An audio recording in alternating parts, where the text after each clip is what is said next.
Hello जय हिंद दोस्तों, मैं शुभम आप सभी का स्वागत करता हूं आपके अपने इस यूट्यूब चैनल शुभम क्लासेस में। आर्मी अग्निवीर 2023-24 के लिए हमारी आज की क्लास होने वाली है और आज की क्लास में हम जीके के लास्ट के कम से कम 7 से 10 सालों में पूछे गए प्रश्न हैं आज के। ठीक है, पूरे 30 प्रश्नों का टेस्ट लगाएंगे और ये सभी के सभी प्रश्न ना बिल्कुल बेसिक हैं और एक्सपेक्टेड इंपॉर्टेंट हैं।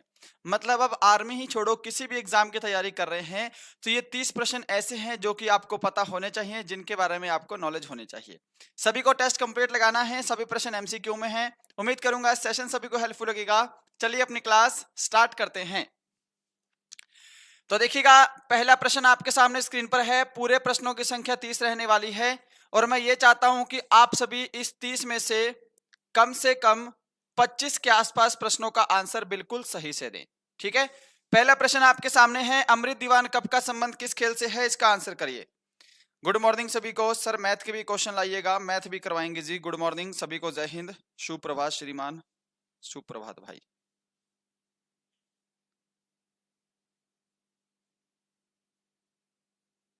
गुड, चलो देखो जी, अमृत दीवान कप का संबंध किस खेल से है? अगर आप सभी ने ऑप्शन ए को आंसर दिया है बैडमिंटन, आपका आंसर यहां पर बिल्कुल करेक्ट हो जाएगा। अमृत दीवान कप का संबंध बैडमिंटन से है जी। क्वेश्चन नंबर सेकंड है, विश्व का सबसे बड़ा गेहूं उत्पादक देश कौन सा है? इसका आंसर करिएगा। सभी प्रश्न ना यहाँ पर बिल्कुल बेसिक हैं और वेरी इंपॉर्टेंट हैं। आप किसी भी एग्जाम की तैयारी कर रहे हैं, इतना बेसिक नॉलेज तो आपको होना ही चाहिए। और ऊपर से ये आर्मी में पिछले 10 सालों में पूछे गए प्रश्न हैं, 2018 से पहले पहले के एग्जाम में। बफरिंग नहीं है दोस्त, बिल्कुल क्लियर है। कल लाइव क्यों नहीं आए सर? देखो जी, एक चीज और बताऊं आपको, अभी आपके आर्मी अग्नि की भर्ती जो है वो जनवरी के लास्ट में आएगी। और दूसरा क्या है कि अपना दूसरा चैनल है शुभमी क्लासेस 2.0, वहां पर एसएससी जीडी की क्लास चल रही है डेली, है ना। तो इस वजह से थोड़ा समय नहीं मिल पा रहा है। मैं प्रयास करूंगा कि डेली आपकी सुबह एक क्लास चाहे 20-25 प्रश्नों की ही हो, लगाई जाए, है ना। विश्व का सबसे बड़ा गेहूं उत्पादक देश कौन सा है? तो चाइना है। ऑप्शन आपका बी करेक्ट आंसर हो जाएगा। अगला प्रश्न है आपके सामने, क्वेश्चन नंबर थर्ड, भारतीय रिजर्व बैंक का राष्ट्रीयकरण कब हुआ था? इसका आंसर करिए जी। अब इससे रिलेटेड ना आपके पास 2-3 प्रश्न और आ सकते हैं एग्जाम में। देखो, एक तो आपसे पूछ सकता है क्या कि आरबीआई की स्थापना कब हुई? ठीक है, ये प्रश्न बहुत इंपॉर्टेंट है। वर्तमान में आरबीआई के गवर्नर कौन है? आरबीआई के गवर्नर कौन है, मुझे ये भी बताइए आप सभी। और एक प्रश्न और आता है कि बैंकों का राष्ट्रीयकरण कब हुआ था? बैंकों का राष्ट्रीयकरण कब हुआ? राष्ट्रीयकरण कब हुआ?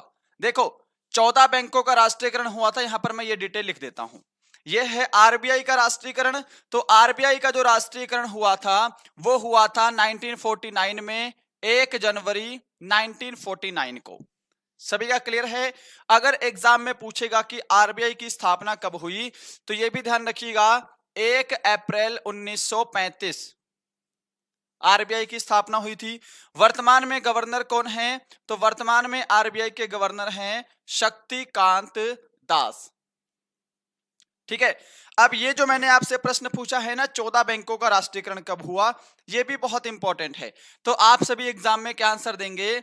19 जुलाई 1969 को 14 बैंकों का राष्ट्रीयकरण हुआ था। अगला प्रश्न आपके सामने 4 नंबर है, अमार सोनार बांग्ला किस देश का राष्ट्रीय गीत है या राष्ट्रीय गान है? बताइए।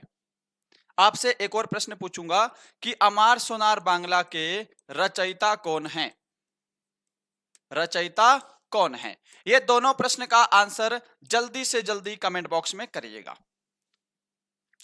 सर मैं रोज क्लास देखता हूं पर आज कमेंट किया है, क्या मैं यूपी पुलिस में फॉर्म भर सकता हूं? एज 24 है। एज क्राइटेरिया देख लो, मेरे ख्याल से 18 से 25 होगा शायद, है ना। मैंने एज, मध्य प्रदेश से हैं तो फॉर्म भर सकते हैं, कोई समस्या नहीं है। मैंने एज क्राइटेरिया एक बार चेक नहीं किया है, आप नोटिफिकेशन पढ़ लीजिएगा। ठीक है, मैथ की क्लास कब लगाओगे? कल लगा देंगे मैथ की क्लास, अगर आप बोलोगे तो भाई। ठीक है, बहुत बढ़िया। बांग्लादेश, सभी का आंसर आ रहा है, वेरी गुड। जिन्होंने ऑप्शन यहां पर डी को दिया है बांग्लादेश, उनका राइट आंसर है। इसका आंसर अभी तक नहीं आया है भाई। इसके रचयिता कौन है? तो अमार सुनार बांग्ला के रचयिता कौन है? श्री रविंद्रनाथ टैगोर जी। कौन है जी? रविंद्रनाथ टैगोर जो हैं वो अमार सुनार बांग्ला के भी रचयिता हैं। 5 नंबर आपके सामने, विजय हजारे ट्रॉफी का संबंध किस खेल से है? लो भाई, ऑप्शन आपके सामने है, आंसर दीजिएगा। 10 मार्च को पेपर है आर्मी रिलेशन भर्ती वालों का, कैसे करें तैयारी सर जी? देखो भाई, अगर आप पिछली मेरी 100-150 क्लास देख लोगे ना, तो आपका बहुत बड़ा अमाउंट में जो है जीके जीएस कवर हो जाएगा। सबसे पहले क्या करो, आप यूट्यूब पे लिखेंगे, देखो आर्मी टॉप 100 क्वेश्चंस जीके, ठीक है। 100 क्वेश्चन की 5 से 6 क्लासेस हैं, है ना। पर साथ में ना शुभम ई क्लासेस लिखिएगा, शुभम ई क्लासेस, नहीं तो फिर पता नहीं कहां कहां की वीडियोस मिलेंगी आपको। Army top 100 questions GK Shubham E classes लिखेंगे तो भी आ जाएगा। आर्मी टॉप 100 मैथ्स लिखेंगे, मैथ्स शुभम ई क्लासेस तो भी आ जाएगा। मैथ और जीके कम से कम ये सारी वीडियोस कवर कर लो। बाकी प्रीवियस ईयर के आपके पास कोई ना कोई बुक्स होगी वो कवर कर लो भाई, तैयारी अच्छी हो जाएगी आपकी। और प्रैक्टिस सेट जरूर लीजिएगा, डिस्क्रिप्शन में हमारे ऐप का लिंक है।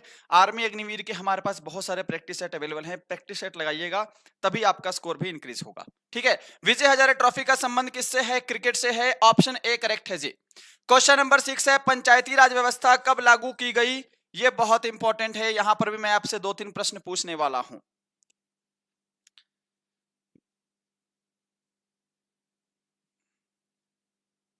मेरा पहला दिन है, राम राम भाई। चलिए, बफरिंग तो नहीं हो रहा है मेरे ख्याल से, बफरिंग तो नहीं है, नहीं होना चाहिए। बफरिंग नहीं है, एकदम ओके है। बफरिंग तो नहीं कर रही ना क्लास, ओके चल रही ना? एक बार कमेंट करके बता दो भाई, ठीक है। नेटवर्क प्रॉब्लम है, एक बार बताइए क्या सच में नेटवर्क प्रॉब्लम है या ओके चल रही है? ठीक है। अब देखो, आपसे क्या पूछ सकता है, पंचायती राज दिवस कब मनाया जाता है? मुझे इसका भी आंसर करिएगा। पंचायती राज दिवस कब मनाते हैं? पंचायती राज सबसे व्यवस्था क्या है, पंचायती राज व्यवस्था कब लागू की गई? ठीक है, ये तो मैं आपको डिटेल में करवाऊंगा। पंचायती राज जो है किस संविधान संशोधन के द्वारा लागू किया गया, ये भी एग्जाम में आता है। अब बढ़ते हैं सॉल्यूशन पर। देखिए 1959 में क्या बोलेंगे आप सभी कि 2 अक्टूबर 1959 को राजस्थान के नागौर जिले से, राजस्थान के नागौर जिले से सबसे पहले पंचायती राज व्यवस्था की शुरुआत की गई, राइट। दिवस कब मनाया जाता है? तो पंचायती राज दिवस जो है वो 24 अप्रैल को मनाया जाता है। इसके अलावा 73वां संविधान संशोधन, 73वां संविधान संशोधन 1993 के तहत पंचायती राज व्यवस्था को संविधान में जोड़ा गया था। सभी का क्लियर है इतना? आगे बढ़ते हैं 7 नंबर पर। किस वायसराय के काल में गांधी जी के द्वारा सविनय अवज्ञा आंदोलन प्रारंभ किया गया? लीजिए इसका आंसर दीजिएगा, बढ़िया प्रश्न है आपके सामने स्क्रीन पर। सर मैं आपका बहुत बड़ा फैन हूं, बहुत बहुत धन्यवाद भाई आपका। नहीं भाई नाराज नहीं है, ऐसा मत बोलो, क्लास नहीं ली है। एक्चुअली क्या है ना, एसएससी जीडी भी चल रहा है, अभी आर्मी की भर्ती नहीं है ना, इसलिए मैं थोड़ा इस पर रेगुलर नहीं हूँ। बट फिर भी मैं कोशिश करूंगा कि हफ्ते में 5-4 दिन क्लास लगे ही लगे किसी भी तरह, चाहे 25 क्वेश्चन की लगाऊं चाहे 30 क्वेश्चन की लगाऊं, ठीक है। एसएससी जीडी की भर्ती निकल चुकी है, उनका एग्जाम भी है, तो वहां पर भी फोकस करना है थोड़ा सा। आर्मी की भर्ती आ जाएगी फिर तो मैं फुल टाइम यहाँ पर हूँ, है ना। गुड, बफरिंग तो नहीं है ना? बफरिंग वाला तो कोई कमेंट आया नहीं है, चलो फिर ओके है। अब देखो जी, सीधी सी बात है, सविनय अवज्ञा आंदोलन किसने शुरू किया था? तो गांधी जी ने। कहां से शुरू किया था? तो यह भी ध्यान रखिएगा, साबरमती आश्रम से शुरुआत की थी, ठीक है। और इस समय वायसराय कौन थे? हुआ कब था ये? 1930 में हुआ था। तो उस समय वायसराय कौन थे? Lord Irwin. हमारा ऑप्शन सी करेक्ट आंसर हो जाएगा। लॉर्ड मैकाले आपको पता है ना, 1835 अंग्रेजी शिक्षा पद्धति, राइट। लॉर्ड लिनलिथगो 1942 में थे, भारत छोड़ो आंदोलन के दौरान। किसके दौरान? भारत छोड़ो आंदोलन के समय। लॉर्ड कर्जन भी सभी को पता होगा, 1905 में थे, बंगाल विभाजन के समय। किसके समय? बंगाल विभाजन के समय। अगला प्रश्न है 8 नंबर, प्रथम गोलमेज सम्मेलन कहां हुआ था? न्यू भर्ती जनवरी के लास्ट तक आ जाएगी। सोनू भाई आइए। नहीं बफरिंग नहीं है, ओके है, ठीक है जी। सर उत्तराखंड देखो, कोई भी स्टेट वाला यूपी पुलिस का फॉर्म भर सकता है, उसमें समस्या ही नहीं है सर, ठीक है ना। अपना एज क्राइटेरिया देख लीजिएगा, और मेरे ख्याल से 4% का कोटा है, वो भी देख लीजिएगा। टोटल जो है 3 गोलमेज सम्मेलन हुए हैं। पहला 1930 में, दूसरा 31 में, तीसरा 1932 में। ये सभी का क्लियर है यहाँ पे। अब एक चीज देखिएगा, तीनों की तीनों कहां पर हुए हैं, तो तीनों की तीनों लंदन में हुए हैं। ये हमारा ऑप्शन डी करेक्ट है। 2 प्रश्न पूछता है इसके साथ साथ। प्रश्न क्या पूछेगा कि गांधी जी ने किस गोलमेज सम्मेलन में भाग लिया था। तो 1931 में जो दूसरा गोलमेज सम्मेलन हुआ था, उसमें गांधी जी ने भाग लिया था, उसमें गांधी जी ने भाग लिया था। पूछेगा कि किस व्यक्ति ने तीनों गोलमेज सम्मेलन में भाग लिया। तो एक चीज ध्यान रखिएगा, BR अंबेडकर, ठीक है, BR अंबेडकर और तेज बहादुर, ये दोनों भारतीय थे। तेज बहादुर जिन्होंने क्या किया था, तीनों सम्मेलन में भाग लिया था, जिन्होंने तीनों गोलमेज सम्मेलन में भाग लिया था, इसको भी ध्यान रखिएगा। प्रश्न संख्या 9 है, फलों उद्यानों का स्वर्ग किस शहर को कहा जाता है, इसका आंसर दे दो जी।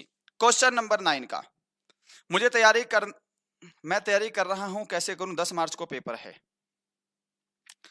देखो जिनका 10 मार्च को पेपर है ना, एसएससी क्लास कौन से चैनल पे चलती है, शुभम ई क्लासेस 2.0 लगाओगे आ जाएगा, ठीक है। जिनका भी 10 मार्च को पेपर है भाई, वो सबसे पहले तो प्रीवियस ईयर खत्म करें, है ना। प्रीवियस ईयर की बुक भी मिलती है, प्रीवियस ईयर खत्म करें और स्टैटिक जीके अपनी बिल्कुल कंप्लीट कर लें। 2 चीजें हैं, स्टैटिक जीके प्रीवियस ईयर खत्म हो जाएगा, मैथ हमने अपने चैनल पे डाला हुआ है, हर एक टॉपिक से आप कोई भी टॉपिक लिखेंगे, परसेंटेज शुभमी क्लासेस आ जाएगा, चक्रवृद्धि ब्याज शुभमी क्लासेस वो भी आ जाएगा। आप topic by topic math cover कर लो। मॉडल पेपर हमारे इस यूट्यूब चैनल पर ना 100 से ऊपर मॉडल पेपर फ्री में है ना। यूट्यूब पे लिखोगे army model paper Shubham E classes आ जाएगा, प्रैक्टिस आराम से हो जाएगी, कंटेंट सारा अवेलेबल है, करते रहिए। यहां पर जिन्होंने ऑप्शन बी को दिया है सिक्किम, उनका आंसर बिल्कुल करेक्ट है जी, ठीक है। फलोद्यानों का स्वर्ग सिक्किम को कहते हैं। रामचरितमानस की रचना किसने की, ये बताइए जल्दी से, 10 नंबर। हाँ जी, 2006 वाले भी फॉर्म डाल सकते हैं, कोई समस्या नहीं है। सर आज मेरा बर्थडे है, तेजस वाघमरे भाई, wish you many many returns of the day, happy birthday. हाँ जी, बिहार वाले भी भर सकते हैं, कोई भी स्टेट वाले भर सकते हैं, उसमें समस्या नहीं है। अब देखो रामचरितमानस की रचना किसने की है, यहां पर ना 2-3 प्रश्न बनते हैं। रामचरितमानस की रचना आप बोलोगे तुलसीदास ने की है। वाल्मीकि जी ने किसकी रचना की है, तो इन्होंने रामायण की रचना की है। एक और चीज है जिसको बोलते हैं क्या, उत्तर रामचरितमानस। अगर ये प्रश्न आए ना तो कंफ्यूज नहीं होना। उत्तर रामचरितमानस की रचना किसने की है, तो ये की है भवभूति ने, ठीक है, इसके राइटर भवभूति हैं। रही बात वेदव्यास जी की, तो महाभारत और श्रीमद् भगवत गीता की रचना की है। 11 नंबर है, लॉगरिदम का आविष्कार किसने किया था, वेरी इंपॉर्टेंट और एक्सपेक्टेड, आंसर करिएगा जल्दी से। लॉगरिदम का आविष्कार किसने किया था। भर्ती कब आएगी, जनवरी के लास्ट तक आ जाएगी। वेरी गुड, करो आंसर। आंसर क्या करो, प्रश्न नंबर डालने के बाद कि इस प्रश्न का ये आंसर है। लॉगरिदम का आविष्कार किया था जॉन नेपियर ने, सभी ने ऑप्शन बी को दिया होगा। रही बात थॉमस अल्वा एडिसन की, तो इन्होंने विद्युत बल्ब का आविष्कार किया है, मेरे ख्याल से ये सभी को पता होगा, है ना। एडवर्ड जेनर ने चेचक के टीके की खोज की है, चेचक के टीके की खोज की है, आविष्कार किया है। J.L. बेयर्ड, ऑब्वियसली सी बात है, टेलीविजन। अगला प्रश्न आपके सामने 12 है, महात्मा गांधी जलप्रपात किस नदी पर स्थित है। ऑप्शन आपके सामने है, जल्दी से आंसर करिएगा। ये जलप्रपात किस राज्य में है, ये भी हो सके तो बता दीजिए, ठीक है। चलिए 12 नंबर, जीएस के लिए कौन सी बुक लें, देखो स्पीडी की बुक रेलवे वाली जो आती है वो बहुत अच्छी बुक है, आपके आर्मी के लिए तो उससे बाहर जाना नहीं, स्पीडी और ल्यूसेंट बस, है ना, मैं 2 ही बुक रिकमेंड करता हूं। महात्मा गांधी जलप्रपात देखिएगा कहां पर है, तो आप सभी बोलेंगे ये जो है ये कर्नाटक में है, पहली चीज। दूसरा क्या है, इसको जोग जलप्रपात भी कहते हैं, साथ में इसे गरसोप्पा जलप्रपात भी कहा जाता है। जोग और गरसोप्पा महात्मा गांधी जलप्रपात का नाम है। यह शरावती नदी पर है। ऑप्शन डी आपका करेक्ट हो जाएगा। अगला प्रश्न है 12 नंबर, लघु संविधान डैश संविधान को कहा जाता है। ऑप्शन अवेलेबल है, आंसर दीजिए जी। 13 नंबर, आर्मी की भर्ती 10 तारीख को पेपर है भाई, मैक्स फिटनेस। देखो मैंने ना इसका रिप्लाई कर दिया है, अगर सेम कमेंट कॉपी पेस्ट करोगे तो फिर तो गलत बात है ना। रिप्लाई कर दिया है, अगर आप चाहते हैं कि मैं इसी बहाने नाम ले लूं तो नाम भी ले लिया मैंने आपका। अब इसको कॉपी पेस्ट मत करिएगा प्लीज, ठीक है। देखो, लघु संविधान डैश संविधान संशोधन को कहा जाता है, तो 42वें संविधान संशोधन को, ऑप्शन आपका सी करेक्ट हो जाएगा। 42वां संविधान संशोधन 1976 को लघु संविधान भी कहते हैं, यह ध्यान रख लीजिएगा। अगला प्रश्न है 14 नंबर, चिल्का झील स्थित है। अब आज की क्लास में ना इससे इजी क्वेश्चंस नहीं होगा आपके पास। चिल्का झील किस राज्य में है? 14 नंबर,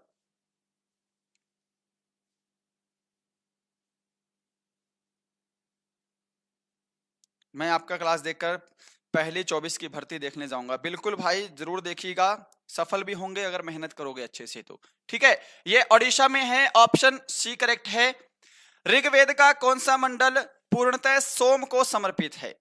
बहुत अच्छा प्रश्न है। ऋग्वेद को पता है सबसे प्राचीन वेद कहा जाता है। अगर मैं आपसे पूछूं कि ऋग्वेद में कुल कितने मंडल हैं, क्या कोई बता पाएगा कुल कितने मंडल हैं? और ऋग्वेद में कुल कितनी सूक्ति है? ये दोनों प्रश्न अच्छे हैं, है ना। ऋग्वेद का 9वां मंडल जो है ये सोम को समर्पित है, ऑप्शन डी करेक्ट हो गया आपका। ऋग्वेद में टोटल 10 मंडल हैं और 1028 टोटल सूक्तियां हैं, इसका ध्यान रखिएगा। 16 नंबर है स्क्रीन पर, 1 मिनट में मानव हृदय सामान्यतः कितनी बार धड़कता है? अब इस प्रश्न के लिए तो मुझे नहीं लगता कि आपको बहुत अधिक समय देने की आवश्यकता है ना। 1 मिनट डेली रात को 8 बजे लगती है। क्या हो गया, बफरिंग हो रहा है क्या ये?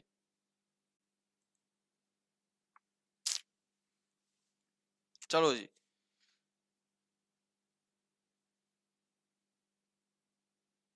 क्लास बफरिंग हो रही थी बीच में, अब सही है ना। बीच में नेटवर्क डाउन हो गया था भाई। चलिए स्टार्ट करते हैं। फॉरवर्ड ब्लॉक की स्थापना जो है किसने की थी? तो ये सुभाष चंद्र बोस ने की थी। हमारा ऑप्शन ए जो है ये करेक्ट हो जाएगा। 18 नंबर है, कुमार संभव महाकाव्य किस कवि ने लिखा था? इसका बताइए। कुमार संभव महाकाव्य की रचना किस कवि ने की थी? इन्होंने किसकी रचना की है? देखो, इन्होंने मालविकाग्नि मित्रम की भी रचना की है। मालविकाग्नि मित्रम, ठीक है। कुमार संभव हो गया। इन्होंने बहुत सारी ऋतु संहार की रचना भी इन्होंने की है। पूछेगा एग्जाम में किसने ऋतु संहार की रचना की है, तो इन्होंने ही की है। राइटर का नाम क्या है? महाकवि कालिदास, ऑप्शन सी करेक्ट है। इन्हें भारत का शेक्सपियर भी कहा जाता है। क्वेश्चन नंबर 19 है स्क्रीन पर, नागरिकता संविधान के किस भाग में वर्णित है? बताइए। हाँ भाई, बफरिंग हो रहा था, अब सही है। नागरिकता संविधान के किस भाग में है? तो बहुत सिंपल है, नागरिकता जो है भाग 2 में है। अगर आपसे पूछ ले कि नागरिकता का वर्णन किस अनुच्छेद में है, तो अनुच्छेद 5 से 11 के अंदर नागरिकता का वर्णन किया गया है। 20 नंबर है, सिखों के 10वें और अंतिम गुरु कौन थे? बताइए। बहुत ही अच्छा और इंपॉर्टेंट क्वेश्चन है, जल्दी से भाई इसका आंसर कर दो फटाफट। सिखों के 10वें और अंतिम गुरु कौन थे? जय श्री राम भाई।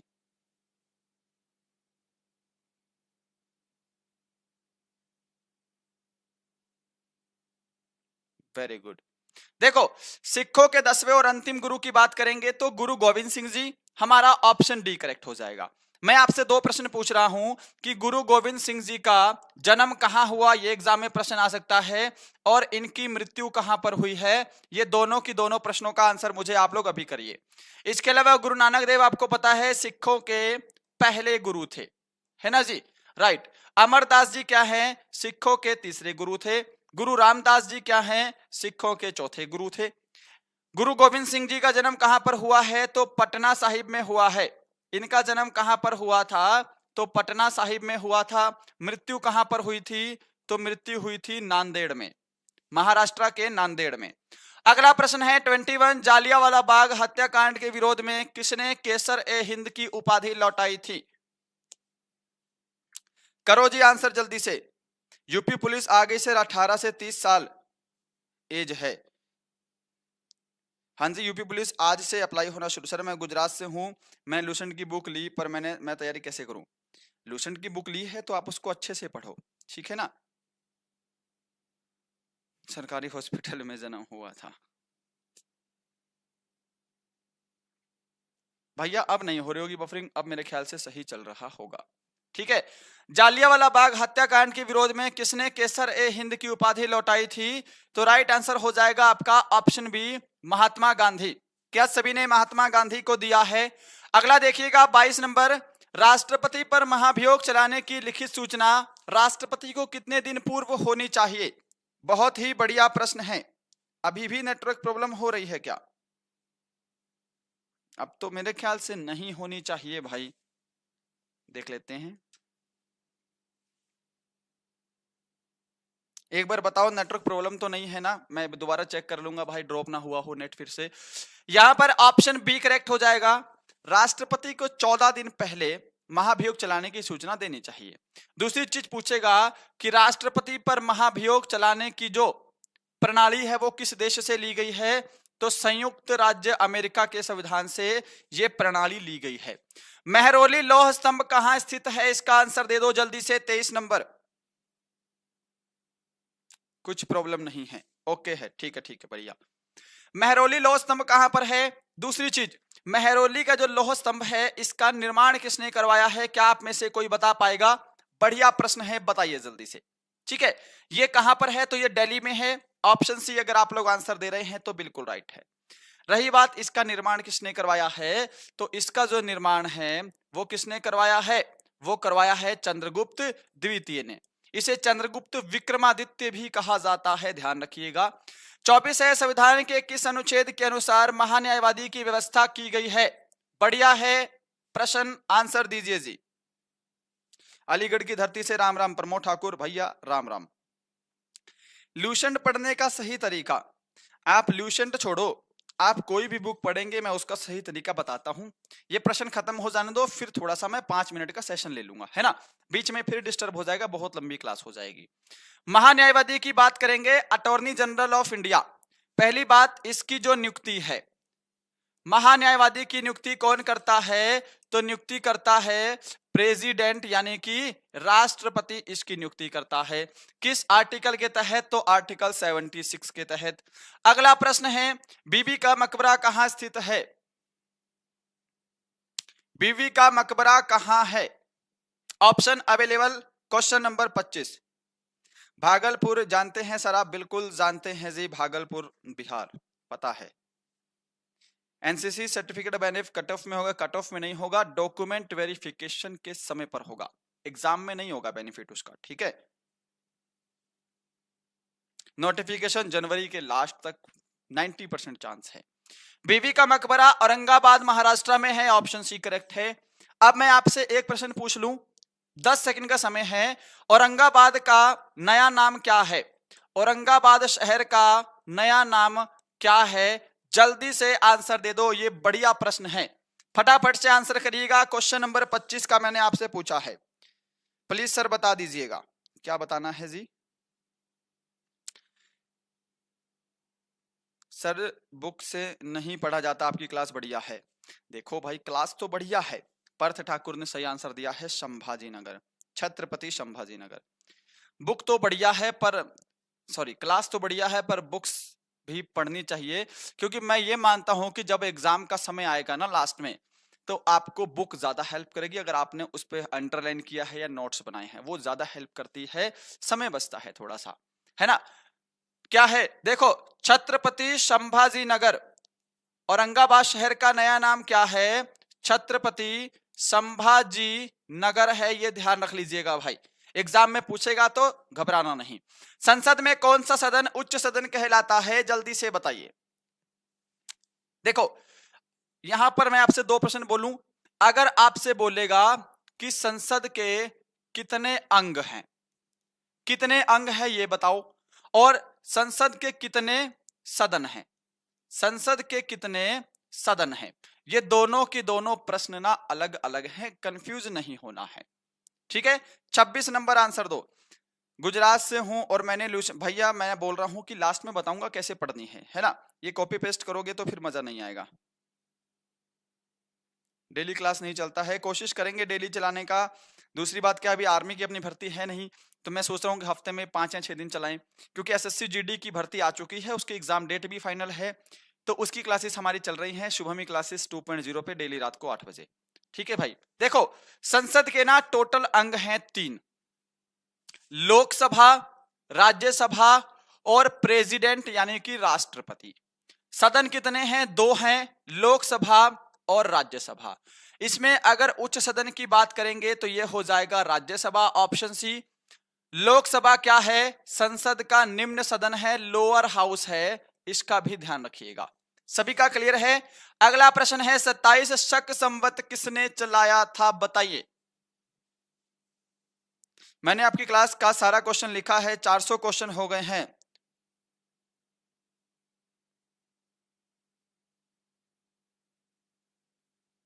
मेरे को कोई कोई याद नहीं रहता, डर लगता है कहीं वो ही ना फंस जाए एग्जाम में। रिवीजन करो उसकी, उसको रिवीजन करो, घोल के पियो। और दूसरी चीज भैया, मॉक टेस्ट जरूर लगाना, जिनका भी एग्जाम आने वाला है रिलेशन का 10 मार्च को। मॉक टेस्ट के बिना काम चलेगा नहीं। पूरे मॉडल पेपर हमारी एप्लीकेशन पर अवेलेबल हैं, शुभम ई क्लासेस ऐप का नाम है, डिस्क्रिप्शन में लिंक है, डाउनलोड कर लीजिएगा, ठीक है। शक संवत की शुरुआत किसने की थी, कनिष्क ने की थी, ऑप्शन बी करेक्ट हो जाएगा। कब स्टार्ट हुई थी, तो शक संवत की शुरुआत जो है वो 78 ईस्वी में हुई थी, इसका आप लोग ध्यान रखेंगे। अगला प्रश्न है 28, एशियाटिक सोसाइटी का मुख्यालय कहां स्थित है, जल्दी से बताइए। आपसे क्या पूछेगा, एशियाटिक सोसाइटी की स्थापना कब हुई, ठीक है, और एशियाटिक सोसाइटी की स्थापना किसने की। यही 2 प्रश्न जो हैं और अधिक हैं जो कि एग्जाम में पूछता है, बताइए। 28 नंबर,